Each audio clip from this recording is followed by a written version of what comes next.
Buenos días, nosotros somos Yuli, Ariana, Salvador y Luis. Les vamos a hablar sobre el Estado Islámico. Por favor. Se dice que actualmente, justo en este momento, la paz mundial está siendo amenazada por el grupo terrorista más grande, mejor financiado y mejor organizado de la historia, el Estado Islámico. Pero, ¿quiénes son estas personas? ¿Qué es lo que buscan? ¿Por qué hacen lo que hacen? Lo primero que hay que entender es que no son simplemente actos de violencia o venganza. Todos los actos que comete el Estado Islámico son justificados. Si esa justificación es válida o no, es otro tema. Pero debemos de entender que es un contexto social, histórico, cultural y político. El día 2 de septiembre del 2014, el entonces llamado ISIS lanzó un par de videos que fueron muy virales debido a su contenido explícito y sangriento. En estos videos, los periodistas estadounidenses Steven Sotloff y James Foley fueron decapitados. Esto fue un detonante muy grande porque no solamente puso a ISIS en la vista de todo el mundo, sino que también generó un ambiente de rechazo por parte de la comunidad internacional e incluso de algunas comunidades musulmanas. Para entender los orígenes del Estado Islámico hay que remontarnos al 2001 en los eventos sucedidos el 11 de septiembre, que fue el atentado contra las Torres Gemelas. Después de esto, el gobierno estadounidense decidió enviar tropas a atacar Irak, con el objetivo, oficialmente, de derrocar a Saddam Hussein, bajo la excusa, citando a Malthus 2011, de que tenían tropas y armamento de destrucción masiva. Sin embargo, extraoficialmente su misión era capturar a Bin Laden, que era el líder de Al-Qaeda en ese entonces. Al-Qaeda es el antecedente del actual Estado Islámico. Bueno, para entender un poco mejor la historia, retomando lo que dijo mi compañero, Estados Unidos decidió invadir Irak en el 2003. Esto con el objetivo de capturar a Osama Bin Laden, el entonces líder de Al-Qaeda y responsable de los atentados del 2001. Sin embargo, Osama Bin Laden estaba escondido en Pakistán, donde fue asesinado después en el 2011.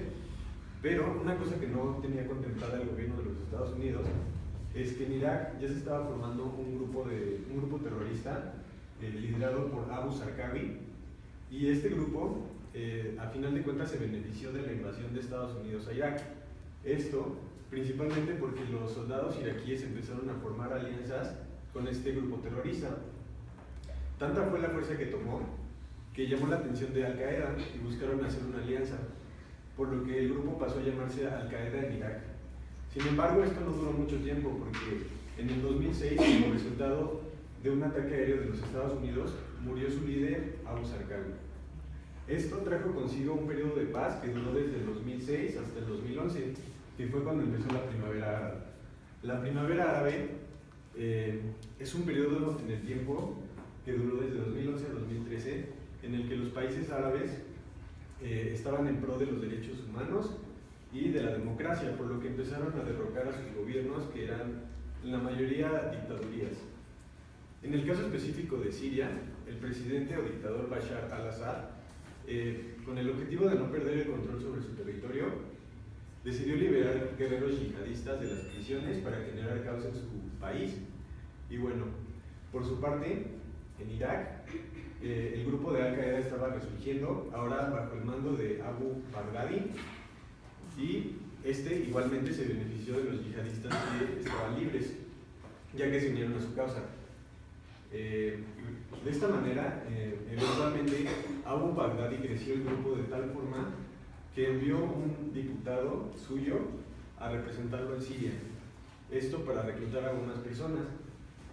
Con el tiempo, hasta el 2013, el grupo se volvió tan grande que decidió unirlo y llamarlo Estado Islámico en Irak y Siria, lo que hoy conocemos como ISIS. Este grupo es el responsable de los atentados que ya comentó mi compañero, de la muerte de 2 periodistas norteamericanos en cámara y de los de París. Entonces, como podemos observar, Estados Unidos fue a Irak a invadir con el objetivo de terminar con Al Qaeda y terminó provocando el surgimiento de un nuevo grupo.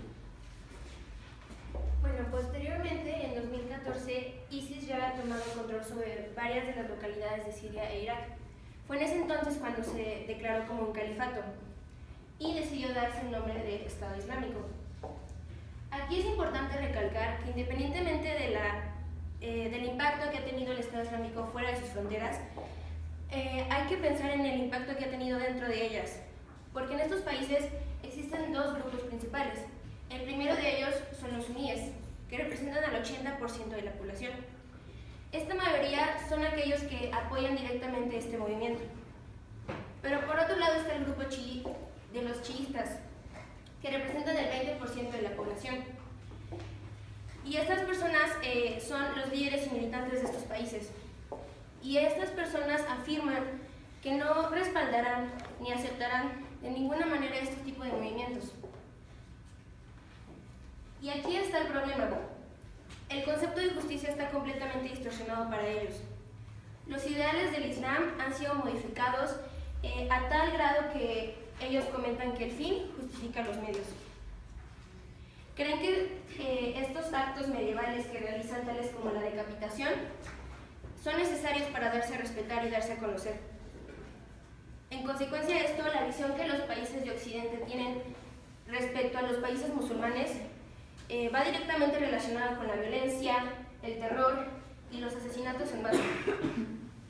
Para ejemplificar un poco esto, voy a retomar lo que se mencionó al inicio de la presentación respecto a el asesinato del periodista estadounidense James Foley. En una entrevista que CNN realizó a un par de miembros de ISIS vía Skype, se pudo apreciar de una manera más, digamos, transparente la opinión que estas personas tienen respecto a estos actos que ellos realizan y las razones por las que ellos consideran que es completamente justificado. Después de una serie de preguntas y respuestas, se le dio la oportunidad a estas personas de que enviaran un mensaje a sus amigos en casa, porque de hecho uno de ellos es de origen británico y él menciona que él tiene una vida bastante digna en el sur de Inglaterra, pero que en su casa no le permitían practicar el Islam. Y el mensaje que estas personas dan es el de alentar a los demás a que realicen el viaje sagrado, como lo llaman ellos, hacia los estados islámicos. Que la gente se aleje de las tierras de la infidelidad y se acerquen a las tierras del Islam, a las tierras del bien. Y por último, estas personas expresaron cómo se sienten respecto a Estados Unidos, porque ellos lo consideran un país completamente inmoral, que está en guerra con los musulmanes. Piensan que lo que ocurrió con el periodista estadounidense es algo normal y que es una respuesta directa a los crímenes que Estados Unidos ha cometido en contra del Estado Islámico. Mencionan que es un acto completamente justificado y que algo curioso es que el mismo James Foley lo menciona, que Estados Unidos fue su verdadero asesino, porque ellos mencionan que independientemente de que Estados Unidos tenga la tecnología y los medios, eso no les da derecho a bombardear a cualquier país que ellos quieran sin pensarlo dos veces. Como pueden ver, estas personas no sienten ni sentirán remordimiento por este tipo de prácticas. En cambio, mostraron que se sentirían completamente honrados si ellos tuvieran la posibilidad de practicar algo por el estilo, porque lo harían en nombre de su Dios, Alá, y ellos esperan algún día poder encontrarse con Él para demostrarle todo lo que han hecho por su religión. El Estado Islámico es considerado el grupo terrorista más grande y más poderoso de la historia.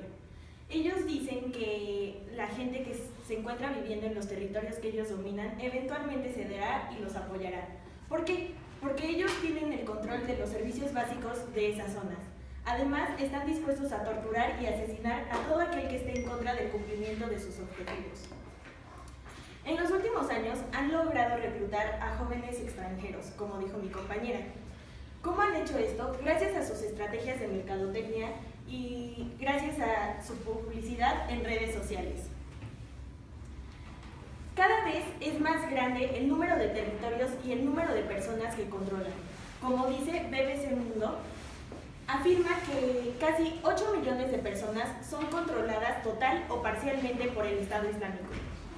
En este control, a las personas que no son musulmanes se les obliga a convertirse o a pagar grandes cantidades de impuestos. Y si no lo hacen, las consecuencias llegan al asesinato. Es tarea del gobierno no solo desmantelar estos grupos extremistas, sino también crear un mejor control de Estado y un mejor control de los servicios básicos. Deben de tener el propósito de desarrollar planes a futuro que tengan contemplados los derechos humanos, la estabilidad económica y la democracia. Deben de apoyar a aquellos grupos que fomentan la libertad y la tolerancia, y no solo a aquellos que fomentan el autoritarismo y la represión hacia las personas. Como han dicho mis compañeros a lo largo de la exposición, el Estado Islámico tiene un origen y un contexto histórico que vale la pena conocerlo. Los grupos extremistas surgieron con la finalidad de defender sus territorios, a sus familias y a su patria. Si bien con el tiempo se han corrompido por el poder y por otros fines, es necesario tener una vista objetiva y holística sobre la situación, para no juzgar a toda una población por las acciones de unos cuantos. Gracias.